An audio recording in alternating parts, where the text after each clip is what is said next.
प्रपंच ओसरो चित्त तुझे पायी मुरो ऐसे करिगा पांडुरंगा शुद्ध रंग वावे रंगा पुरे पुरे आता नको दुजी याची सत्ता ऐसे करिगा पांडुरंगा शुद्ध रंग वावे रंगा लटिके ते फेडा तुका म्हणे जाय पिडा ऐसे करिगा पांडुरंगा शुद्ध रंग वावे रंगा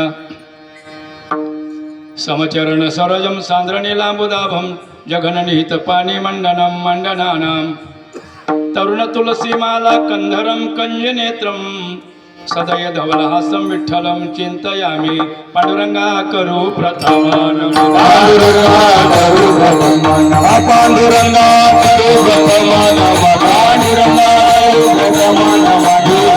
चरण संताची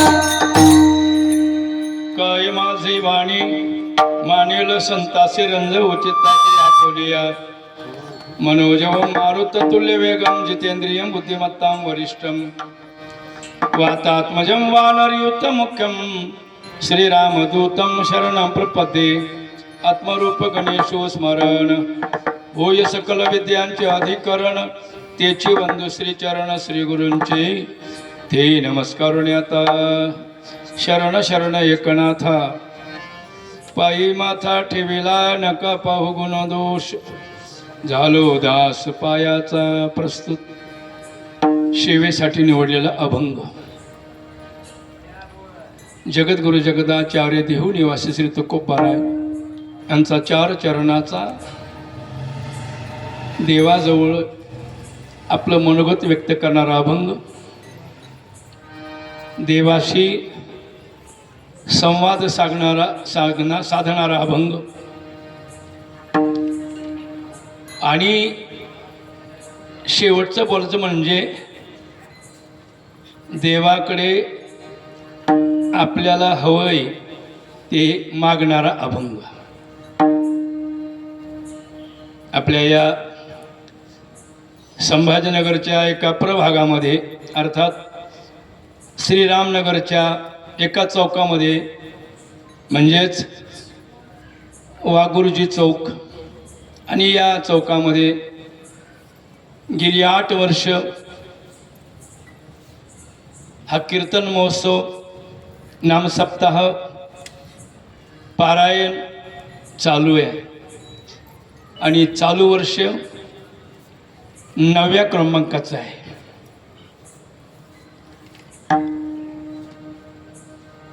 या 9व्या वर्षाच्या काल्याची उपांती सेवा अर्थात आदल्या दिवशीची म्हणजे वारकरी भाषेत जागराची सेवा, ज्या वाघ कुटुंबाने वाघ गुरुजीनंतर जो वारसा स्वीकारला, जे संस्कार सांभाळले, जी परंपरा जतन केली,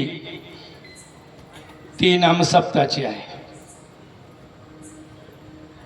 आणि आपल्या सर्वांना परिचय आहे गुरुजींचा. नुसता परिचय नाही, अनेक काळ त्यांच्यासोबत आपण घातलेला आहे.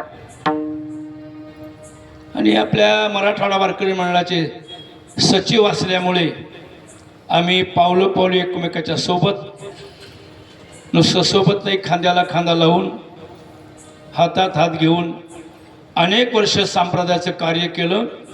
आणि त्यात उदाहरण भक्तिशक्ती संगम सोहळा, जो महाराष्ट्रात गाजला, एवढा गाजला की त्याच्यानंतर पुन्हा झालाच नाही. पहिला केला बंडाचा त्याने साताऱ्याला, नाही पहिला इकडे सिंदखेड राजाला केला जवळजाळ महाराजांनी, दुसरा साताऱ्याला, तिसरा पनवेलला, 4था नंबर आपला होता. आम्ही पळून आलो साताऱ्याला, आम्हाला साताऱ्याला देत होते, नको म्हणून चला गुरुजी घरी, आपलं गावातला सप्ताह होत नाही, एवढं मोठं करा करायचं. आम्ही निघून आलो, पण दुसऱ्या वर्षी आम्हाला बोलवलंच. मग गुरुजी हिंमतवान माणूस, चला नाथा दर्शन घेऊ जाऊ म्हणे. गेलो पनवेलला, नारळ घेतले, वर्षभर मेहनत घेतली आणि महाराष्ट्रामध्ये गाजवून दाखवला. शहर अजून आठवण करतं त्या कार्यक्रमाची. पूर्ण गरवार स्टेडियम बुक केलं होतं. अशा या संप्रदायाच्या कामामध्ये सतत वारकऱ्याच्या सोबत असणारी व्यक्ती आमचे वाघगुरुजी. आणि त्यांच्या या पुण्यस्मरणाच्या निमित्ताने अखंड हरिनाम सप्ताह, त्यातली उपांत्य सेवा अर्थात जागराची सेवा. आणि एक संप्रदायाचा नियम आहे, पाळा किंवा नका पाळू, पण पाळलाच पाहिजे असं दंडक आहे. आता अलीकडे लोकशाही झाली, तिथं बी कोणी पाळते कोणी नाही पाळत, तर तो भाग वेगळा, पण पाळणं गरजेचं आहे. कारण संप्रदाय मर्यादेचा आहे, नियमाचा आहे, मौघम नाही. ना सप्ताह सुरू झाला रे झाला, पहिल्या दिवशी कोणता अभंग असावा, नियम आहे. एकतर नामपर किंवा मंगलपर. जागराची सेवा आहे, कोणता अभंग घ्यावा, कुठल्या प्रकारचा घ्यायचा आहे, मागणीपर. आणि काल्याचा तो दंडकच आहे, चरित्र ते उच्चारावे. याचा अर्थ पहिले 5-6 दिवस कुणीकडे बोलावा असं नाही ना, तिथं बी अभंगाला धरूनच बोलावं त्या माणसाने. आणि बोलतात मंडळी, हो नियम आहे आमचा. आणि 7व्या दिवशी मागणीपरच अभंग का, त्याचं कारण आहे, मागायचं असतं ते सेवेनंतरच, अगोदर नाही. आपण सगळी पारंगत भजनी मंडळ आहात, गायक वादक आहात, आपल्याला कल्पना आहे. आपण हिची दान दे गा देवा हा अभंग सुरुवातीला काय घेत नाही, सुरुवातीला मागताच येत नाही ना, सेवा झाल्यानंतर मागता येतो. तसं इथे 7व्या दिवशी मागणीपर अभंग घ्यायचा आमचे गुरु महाराज सांगायचे, बाबा हरिभक्तीप्राण वैकुंठवासी म्हातार भूषण दे खणेपुरीकर. त्यांची भाषा थोडी वेगळी होती. तुम्ही ऐकली भोसले महाराज? ऐकली ना. खंदा वक्ता होता, खरं बोलणारा होता, रोखोक बोलणारा होता. अशी माणसं लय कमी झाली, आता तोंड चोपडे जादा झाले. भाग वेगळा. त्यामुळे काय झालं, सांप्रदायिक खाली खाली येत चालला, दर्जा घसरत चालला. इथे बोलून उभा राहून जी बोलायची जागा आहे ही नारदाची गादी आहे, पुढे नामदा महाराज स्वीकारलेली आहे. ते सांगायचे बरं का, जरा बेधडे बोलणं होतं. ते म्हणायचे पहिल्या दिवशी नामपर अभंग घ्यावा, 7व्या दिवशी मागणी पर घ्यावा, चांगलं असतं घरभरीला कोणता अभंग घ्यावा, 12शाला कोणता अभंग घ्यावा, 10व्याला कोणता अभंग घ्यावा, 13व्याला कोणता अभंग घ्यावा, आहे की नाही, वाढदिवसाला कोणता अभंग घ्यावा. हे काहीतरी प्रकार असते ना, मुद्दे ठरलेले असतात. त्यांनी मग नेहमी उदाहरणं सांगायचे. मुलगा नाही, लेकरूच नाही, मुलगी बी नाही, मुलगा बी नाही. किती दिवस गेले आपत्ते, पण देवाची कृपा झाली आणि लेकरू झालं तर मुलगा झाला. असा आनंद झाला नवरा बायकोला. थाटात गाव जेवण केलं. हो, मंडप लावला, टाळकरी बोलवले, वाजवणारे बोलवले आणि कीर्तनाला सुरुवात झाली. त्यांची भाषा बोलू का जरा, माझ्या गुरु महाराजाची. कीर्तन सुरू झालं आणि या बियाण्यानं चिल्याबाळ्याचं आख्यान लावलं. माहिती ना चिल्याबाळ्याचं आख्यान? एकुलता एक मुलगा, आईनं चिरून शिजून लोकांना साधूला खाऊ घातला. बाई बियाणे घेऊन झाली हातात. एक ते लेकरू होत नव्हतं, ह्यामुळे त्यानं काय आख्यान लावलं, अशी मार खायची पाळी येऊ नये. मुद्दा पाहिजे, प्रसंग पाहिजे. घर नाही, दार नाही, लोकांकडे सालाना महिन्याना कामा राहतो, शेतीमध्ये काम करतो आणि गरीबी याच्या खाड्यात राह, त्याच्या कोठ्यात राह, कुठंतरी राहत 10 वर्ष गेली. पण त्या गावकऱ्यांनी मतदार यादीत नाव नोंदवून घेतलं आणि काहीतरी प्रकार करून त्याच्यावर कृपा केली आणि त्याला घरकुलाचे पैसे मंजूर करून दिले. 2 खोल्या बांधल्या स्लॅबच्याच. काय आनंद झाला, लोकांच्या कोठ्यात राहत होता. 2 खोल्या झाल्या, आनंद झाला. काही पदरच्या काही उष्णे घेऊन काही आपल्या मग कीर्तन ठेवलं, टाळकरी बोलवले, वाजवणारे मंडप बोलला, सगळे लावला आणि हे बेण्याला लंका दाणाचा खाण लावलं. एक घर ठेवलं नाही बजरंग बहिणीनं, सारे घळं जाणून टाक, त्या माणसांच्याच गासाठी घरी काढून द्याला. ही पाळी वारकऱ्या येऊ नये याची आम्हाला काळजी आहे, बाकी काय नाही. आमचे महाराज बोलायचे, गुरु महाराज. हो, आणि महाराजाचं प्रमाण आहे तुकोबरायचं, समय जाना भले ते नाना भले ते ठाई. आणि ज्याला कळत नाही त्याला काय म्हणजे महाराज, समय न कळे येटगळ बुद्धी. विठाला विठाला. अभंग मागणी पर आहे. मागणारे किती आहेत, एरवी भक्त किती आहेत हेही सांगावं लागेल. 4 जणांची दिंडी आहे, 4 जणांचा नंबर आहे, 1, 2, 3 आणि 4. देवाचं भजन करणारे काही आहेत, काही नास्तिक आहेत, काही आस्तिक आहेत. पैकी पहिला जो आहे, पहिल्या नंबरचा जो आहे तो मागतच नाही. 4 मधले 2 मागत नाहीत, एक पहिल्या नंबरचा आणि एक 4थ्या नंबरचा. 2रा आणि 3रा क्रमांकाचा मागतो देवाकडं. त्यामुळे विश्लेषण करावं लागेल. पहिला का मागत नाही, तो पामर आहे. आपण असं म्हणू अज्ञानी आहे, आणि टोकाचं बोला झालं तर त्याला आपण नास्तिक म्हणू. तो देवाकडं काहीच मागत नाही. काय कारण, त्याला देवच मान्य नाही. तो मागणच कशाला. पहिल्या टप्प्याचा माणूस आहे, आपला आला जन्माला ना आला, गुराढोरासं करायचं, खायचं प्यायचं. एक दिवस हो, जगण्याचा हेतू सांगू तुम्हाला, भूक लागली की खायचं, झोप आली की झोपायचं, आणि मरण येत नाही म्हणून जागायचं. विठाला विठाला. असा माणूस देवाकडे मागणच कशाला, जर त्याला देवच मान्य नाही. आणि बरीच मंडळी अशी आहे की त्याला देव मान्य नाही. दोष त्यांचा नाही, त्यांच्या जीवनात पापच एवढं आहे, त्यांचं जीवन पूर्ण दोषानं भरलेलं आहे, त्याला देव लक्षात येऊ शकत नाही. देव भेटणं, देव कळणं एवढं सोपं नाही. त्यासाठी काहीतरी आपल्या जीवनात घडलं पाहिजे. आणि ते काय घडलं पाहिजे, तर जीवनामध्ये सत्संग झाला पाहिजे, आणि तो अत्यंत महत्त्वाचा भाग आहे. विठाला विठाला.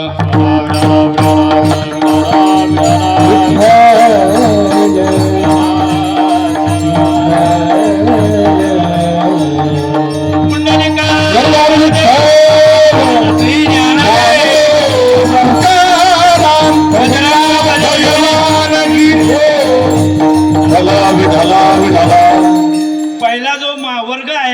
तो देवाकडे काही मागतच नाही का, त्याला देवच मान्य नाही तर तो मागेलच कसा. म्हणून त्याची जास्त चिंतन करायची गरज नाही.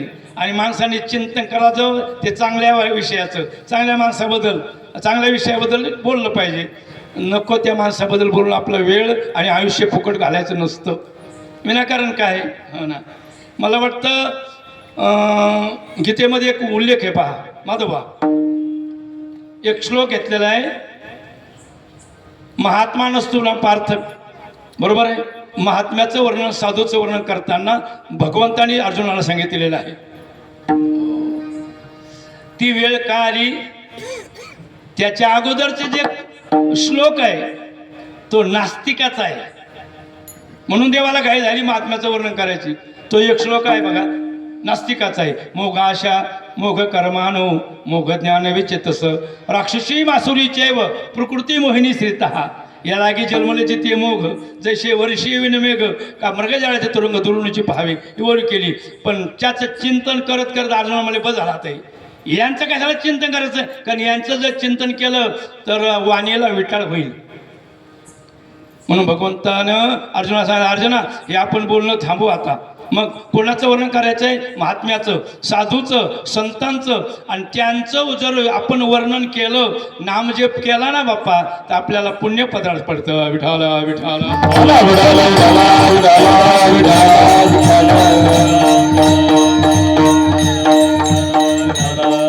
संतांच्या नावाचा नुसार जप केला तर पुण्य पदार्थ पडतं. म्हणून दुसरा श्लोक त्याच्या पुढचा, महात्मा नसतो वा पार्थ दवी प्रकृती माश्रिता भजन त्याने मनसो ज्ञात्वा भूतादिमवयम तरी तयाचे चौखटे मानसी. मी होऊन असे क्षेत्र संन्यासी. म्हणून त्याचं वर्णन केलं. म्हणून यांचं चिंतन जास्त करायचं नाही. जे नास्तिक आहेत, देव त्यांना मान्य नाही वगैरे वगैरे असेल तर त्यांचं चिंतन करायचं नाही. आता आणखीन एक न मागणारा कोण आहे सांगू तुम्हाला, हे याला देव कळत नाही, कळण्याचा प्रयत्न केला नाही, तेवढी बुद्धी नाही, तेवढं पुण्य नाही, म्हणून देवाकडे काही मागायचा प्रश्नच येत नाही. आणखीन एक मागणार आहे, चौथ्या क्रमांकाचा, मुक्त. व्यवहारातून मुक्त झाला, विकारातून मुक्त झाला, व्यसनातून मुक्त झाला, मायेच्या मिठीतून मुक्त झाला, म्हणजे तो देव झाला. आणि जो जीवातून त्या अवस्थेत पोहोचतो, शिव बनतो, देव बनतो, तो देव देवाकडे मागणंच कशाला.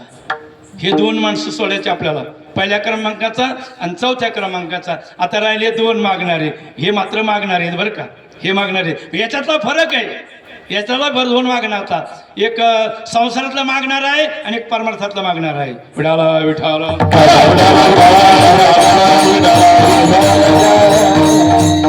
त्याला इच्छा आहे देवाने आपल्याला द्यावं, मागतो देवाकडं, पण परमार्थातला मागत नाही, प्रपंचातलं मागतं. देवा कसं करून या वर्षी घर होऊन दे.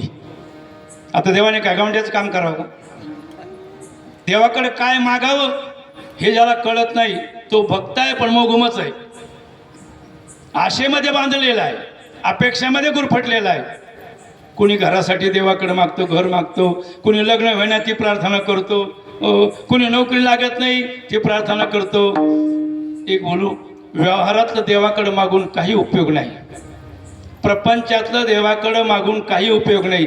जरा बोलू खोलाशानं, ते कधी मिळणार आहे, कसं मिळणार आहे आणि किती मिळणार आहे हे आपण जन्माच्या टायमाला आकडा पडलेला आहे. आपण त्याला फक्त प्रयत्न जोडायचे. विडाला विडाला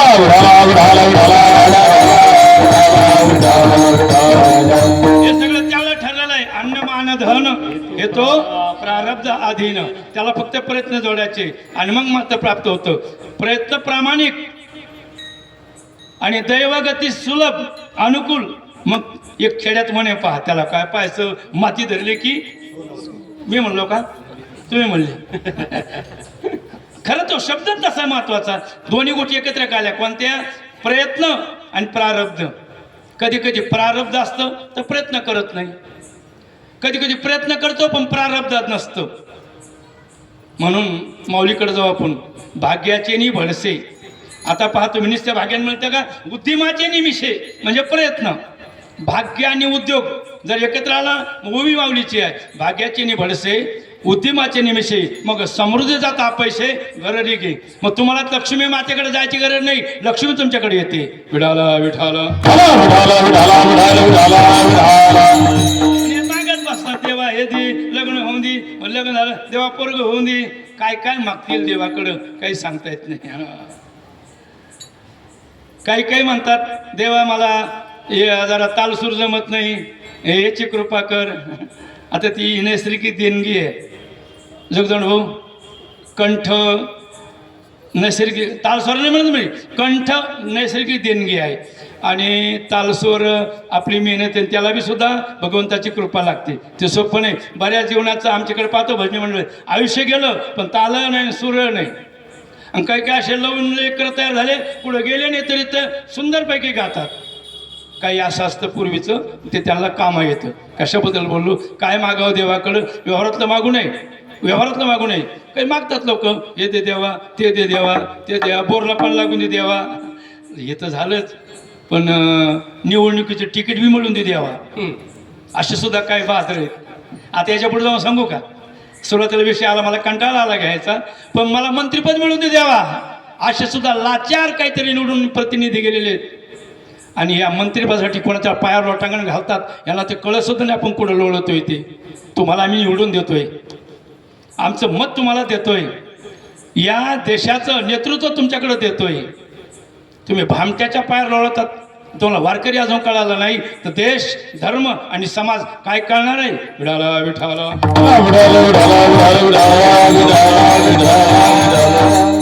झालं ते मागं प्रकरण चालू आहे. अजून किती भामटे गेले त्या भामट्याकडं, आणि आता बाबा लावला ते भोंदू. बाबा भोंदू तेव नाही, नालायक तुम्ही आहेत. तो अजून तुम्हाला कळाला नाही याचा अर्थ कोण आहे. एक बोलू का सुतार साहेब, गिऱ्हाईकाशिवाय दुकान चालतं का. गिऱ्हाईकाशिवाय मग दुकानदार काय नाव ठेवता. गिऱ्हाईक भामट्या तिथे गेलं ना, त्याला दुकानदार वाढली, मग आता कलमा करायला तो असा होता. तुम्हाला आता कळाला का देव. जर माणूस कळत नाही तर संत आणि देव कधी कळायचे तुम्हाला. विठाला विठाला.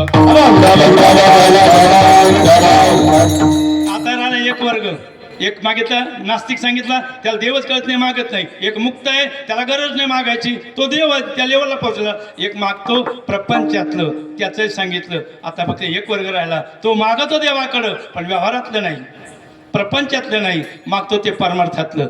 देवाचा ऐसा करी उपकार, देहाचा विसर पाडी मज. भगवंता मला काय द्यायचंय हे मी सांगणार नाही, तू ठरव. आणि ही भाषा खरी आहे. मला काय देणं लागतंय, मला गरज काय आहे, तू ठरव देवा, मी मागत नाही. आणि एक बोलू का, न मागता जे मिळतंय ना ते मागितल्यापेक्षा कितीतरी जादा असतंय. उलट मागितल्यानं लाचारी येते आणि देवाला कळतंय. बोलू का जरा उघड, देवाला कळतंय कोणाला किती द्यायचं,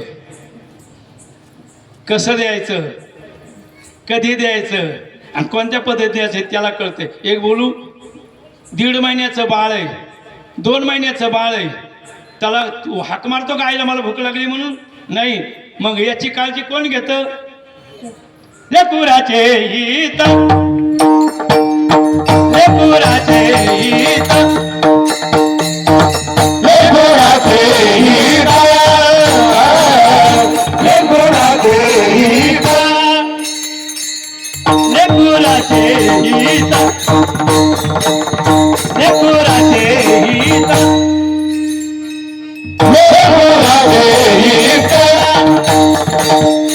लेकराचे हित. आईची कळवळ्याची जाती, आईची कळवळ्याची जाती, जाणे बाहू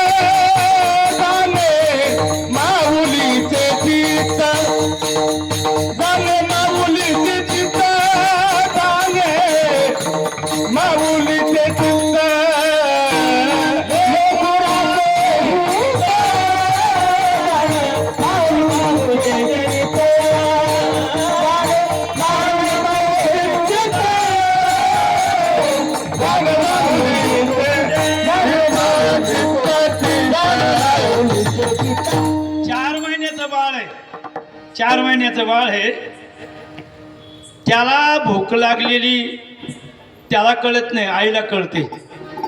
जाणे माऊलीचे चित्त. तरी पण त्या बाळाने आठवण करून द्यावं लागते बरं का. ती ओळखते. ते म्हणते का मला बुंदी दे म्हणून, ते म्हणते का मला दूध दे म्हणून, चहा दे म्हणतं का ते नाही. मग त्यानं भूक लागते बरं त्याला बरं का. पण त्यानं मग एक करा आणि लागल्यानंतर ते काय करतं. हा कोणतरी बोललंय त्याला जर भूक लागली बोलताच येत नाही म्हणजे काय करतं, रडतं ना. कोण म्हणलंय कोण असं आहे का. हां मग मी तेच म्हणलो. हां अनुभव इकडं सगळ्या या भागाला. त्याला भूक लागली की ते काय म्हणतं पोळी चुरून दे म्हणतं का.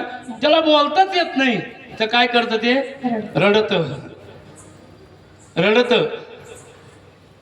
रडावं त्याने पण लोकांच्या कानठळ्या बसू तर नाही. घरातल्या लोकांच्या कानठाळे बसवला नाही. मस्त रडा, हळूहळू रडाव, गोल रडाव. रडण्याचे बरेच प्रकार आहेत ना. आणि तिला कळतंय आता रडत आहे ना हे याला भूक लागली, याला भूक लागली. मग ते ओळखते आता मी याला भूक पूर्ण कर. अर्थात याला पोटाला पाजिते अर्थात देते याला पोटाला दूध. का करते हे आईला कळतं. जसं तसं या जगामध्ये कोट्यवधी जीव जन्माला आले आपापले प्रारब्ध घेऊन. कोणाचं कधी संपणार आहे कोणाचं सुरू होणार आहे हे आम्हाला माहीत नाही, नियतीला माहीत आहे. आणि त्याचा चालक भगवान परमात्मा आहे.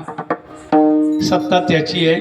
संतांनी मान्य केली म्हणून देवाकडे मागायला गेले. पण प्रपंचातलं नाही, व्यवहारातलं नाही तर परमार्थातलं मागायला गेले. त्याला माहीत आहे या भगवंताच्या आज्ञेशिवाय झाडाचं पान हलू शकत नाही.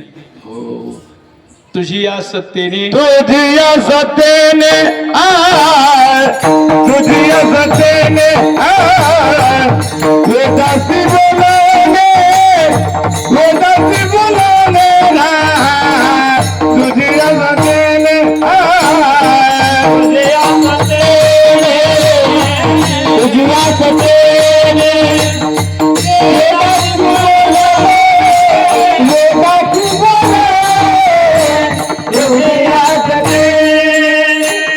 वेदासी बोलाने वेदासी बोलाने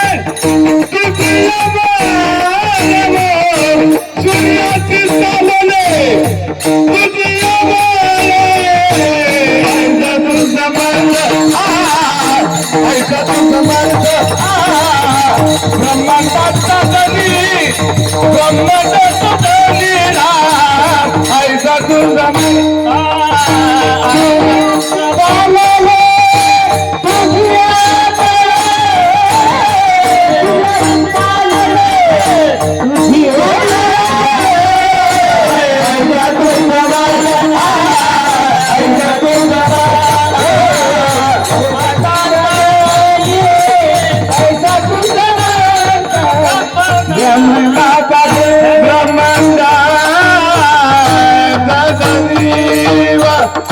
तुझी या सत्तेने वेदाशी बोलणे सूर्याशी चालणे तुझी या बळे ऐसा तू समर्थ ब्रह्मांडाचा धनी वर्म हे जाणवणी शरण आलो.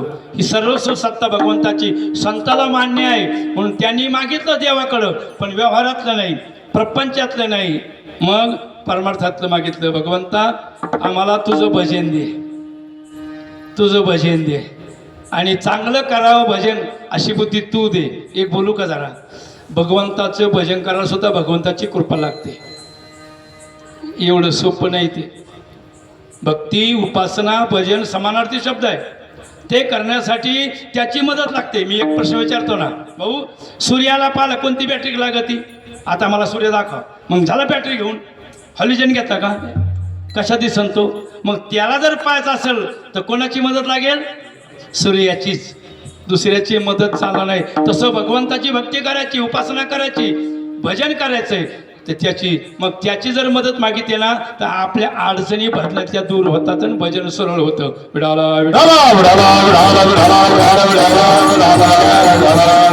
म्हणून संतांनी मदत मागितली. आता मज साह्य येथे करावे देवा, आता मज साह्य येथे करावे देवा.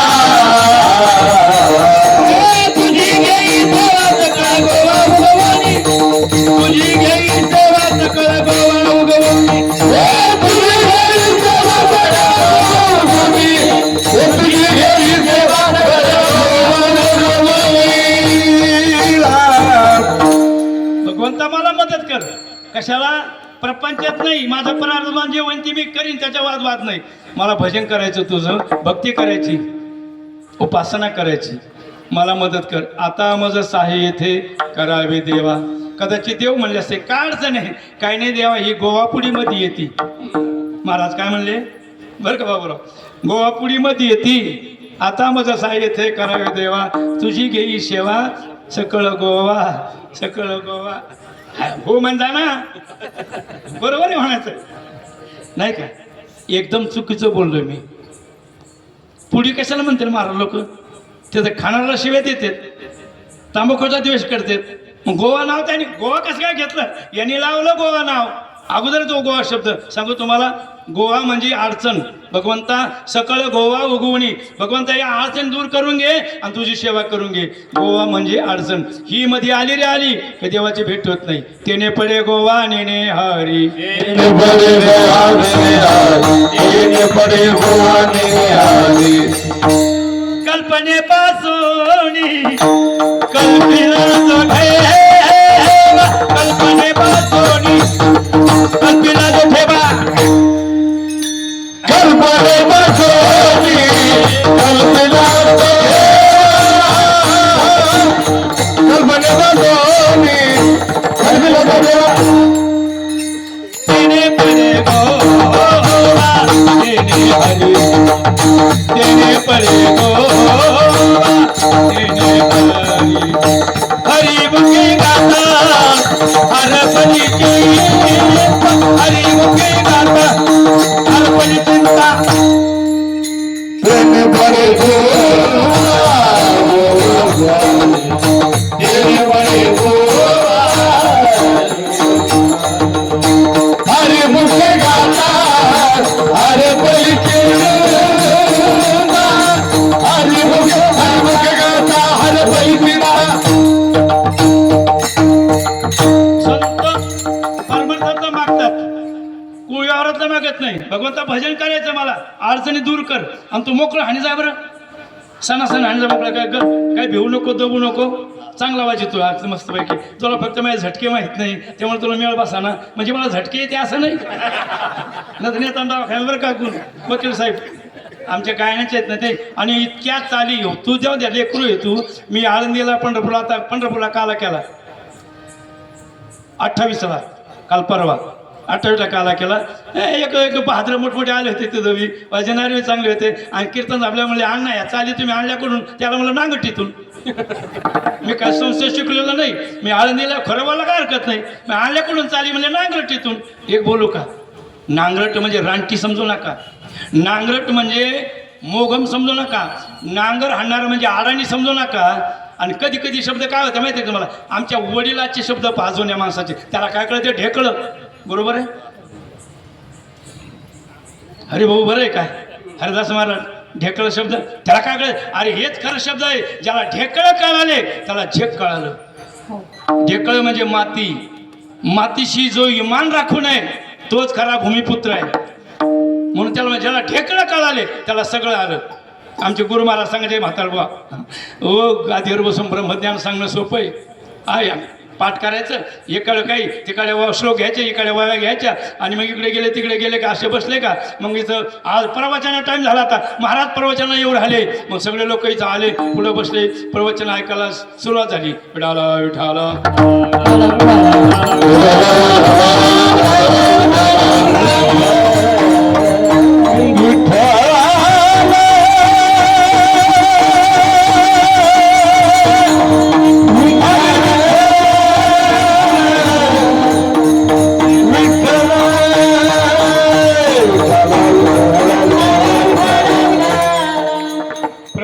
टाइम झाला तर महाराजाच्या खोलीपासून पाय घाल्या टाकलेल्या.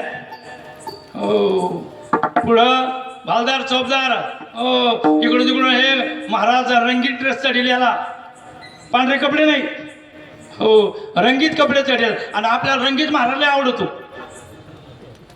हो डोक्याचे केस मस्त वाढलेले यांनी घालासारखे, दाढीन मी चक्कर काढून टाकल्या, ओळखू ना हो बाई एक माणूस आहे म्हणून.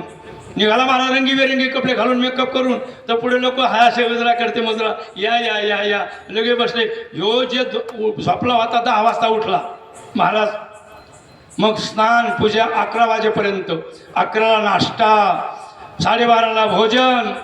मग हे दूध द्या, गाईचं आणा, गावरान गाईचं आणा, हे आणा, गावरान तूप घ्या, हे भात घ्या, हे हलके तांदूळ नको. असा पोटभर जेवला, कचकरून गादीवर झोपला आणि मग 4 वाजता उठून चहा घेऊन फ्रेश होऊन मग प्रवचनाला मग सांगायला लागला सर्वं खलविदं ब्रह्म.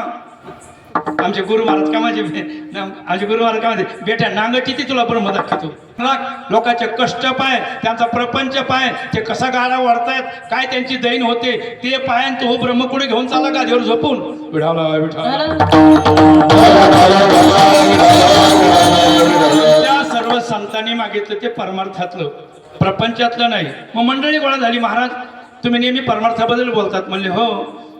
भजनाबद्दल बोलतात, भक्तीबद्दल बोलतात, देवाबद्दल बोलतात. म्हणले हो. संताबद्दल बोलतात. म्हणले हो.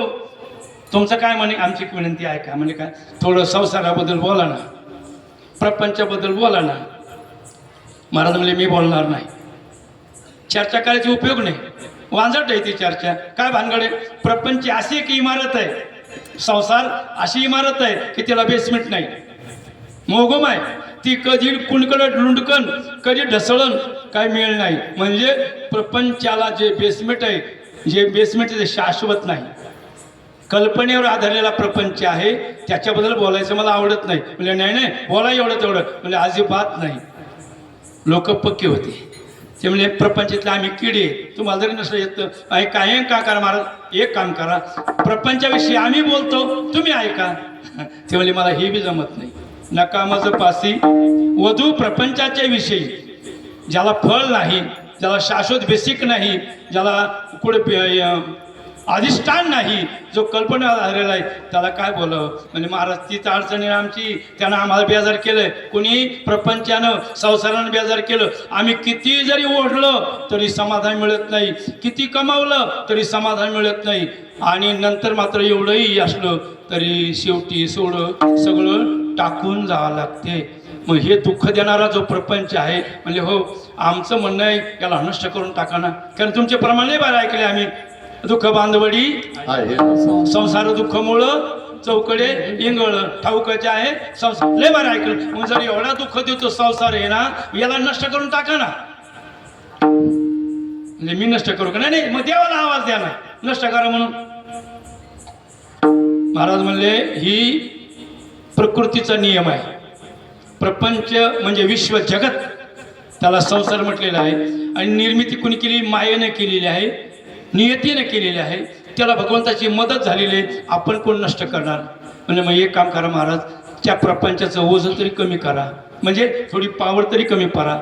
त्याचं पाणी आमच्या नळ्यापर्यंत जायला लागले, ते पाणी कमी करा थोडंसं. म्हणजे मग तुम्ही करा ना. ते म्हणजे आमचा आवाज देवाकडे जात नाही ना, म्हणून तुमच्याकडे आलो आणि तुम्ही आवाज द्या. लोकांच्या म्हणण्यावरून भगवंताकडे आवाज दिला महाराजांनी अभंगाच्या पहिल्या कडव्यात.